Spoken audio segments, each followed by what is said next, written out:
I am Ashley Michaud, the founder of Elemental Growth, here to share with you all the ways that you can add cannabis into your diet. Number one is tea. Take the leaves, stems, flowers, and steep them in hot water for 3 to 10 minutes. If you like, or you can actually steam this all day. You can put it in a French press, keep refilling it with water throughout your day. You don't even have to exchange it out, but of course you can if you want to keep things fresh. Another one is to just include cannabis raw. Take the leaves, flowers, seeds, and add them to salads or as healthy garnish to any meal. You can also put the leaves right into an air fryer. That's becoming like a pretty popular staple. It can be created into like what would be a kale chip.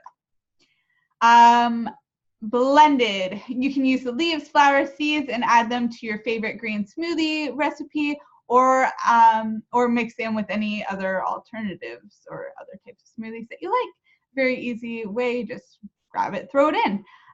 Infused. You can try infusing your oils, water, alcohol, or apple cider vinegar to make alternatives to medicines, creams, and salves.